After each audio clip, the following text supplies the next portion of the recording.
ผมก็เริ่มตั้งแต่พ.ศ. อะไร 2500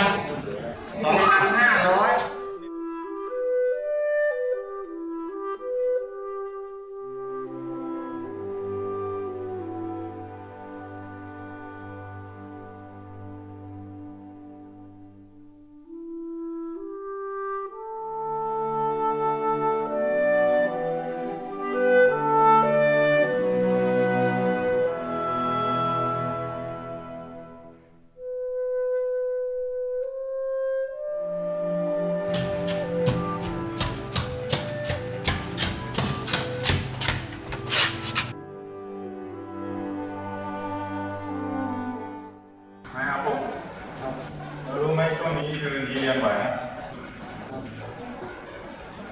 ครั้งนี้ครูจะทำบนไว้ก่อนครับผมจะมาเรียนพยายามมาเรียนให้ทันครับ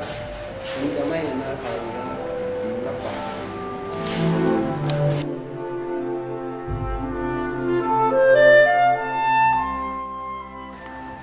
เฮ้ยกูว่า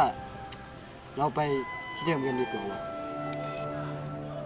เขาว่ามึงเลยวะไม่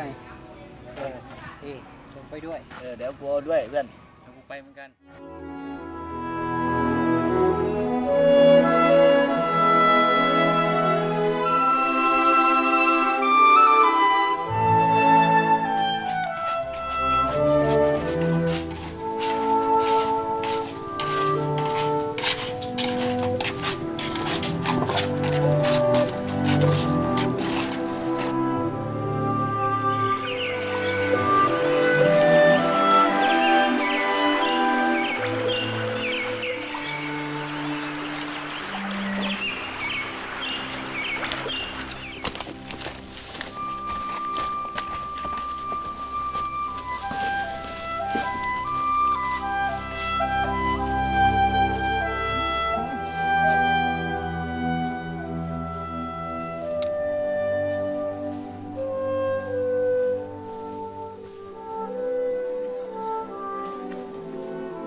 ยาเสพติดก็ดีการทะเลาะวิวาทก็ดีความประพฤติปฏิบัติ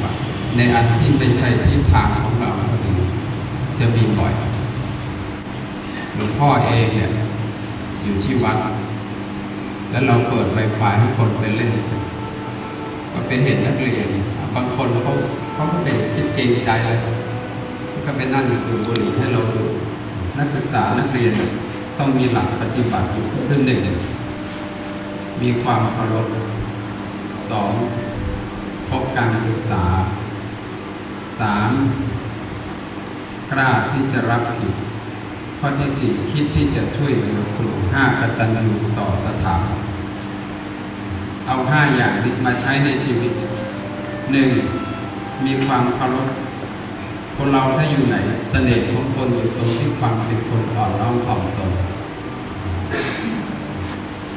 ความอ่อนน้อมถ่อมตนเป็นต้นเหตุของความชนะอันที่ 2ที่บอกว่ามีความเคารพพบการศึกษานั่นคือหน้าที่โดยตรงพวกเราทุกคนมีหน้าที่คือการศึกษา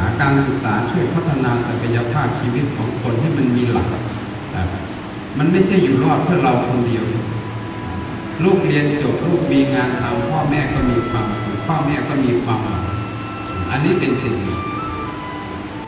อันที่ 3ที่เราบอกว่ากล้ารับผิดความเป็นคนมีการศึกษาคือจะต้องอันไหนที่อยู่อันไหนนั่นแสดงถึงความที่เป็นคนที่จะต้องเป็นผู้นำต่อไปความเข้มแข็งผิดคือผิดถูกคือถูก คิดช่วยเหลือครูกตัญญูต่อสถาบันเพราะนั้นก็คือพัฒนาตนเองสมกับคำว่าน้องแหนพัฒนาวิทยาคมพัฒนามาจากคำว่าพัฒนาวัฒนาแปลว่าทำเจริญวิทยามาจากองค์ความรู้ก็แสดงว่าโรงเรียนอย่างนี้ต่อไปนี้จะเป็นโรงเรียนที่พัฒนาทางด้านวิชาการองค์ความรู้มวลรวมบัดนี้อาตมาภาพขออำนวยพรให้การฝึกอบรมสารพัดนักเรียนนั้นจงสำเร็จรุ่ร่วงและวัตถุประสงค์ดังกล่าวทุกประการในการนี้ขอให้พวกเราทั้งหลายมีความเจริญรุ่งเรืองก้าวหน้า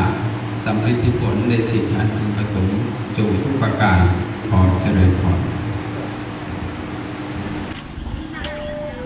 ข้าพเจ้า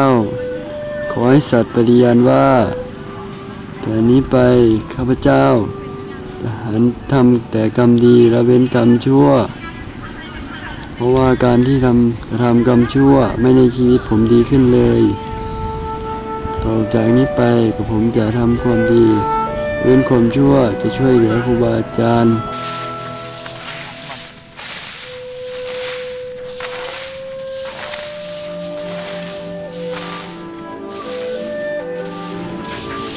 เราได้เวลาขึ้นห้องเรียนกันแล้วงานที่รับมอบหมายก็เสร็จแล้วอาจารย์คงรอจะสอนแล้ว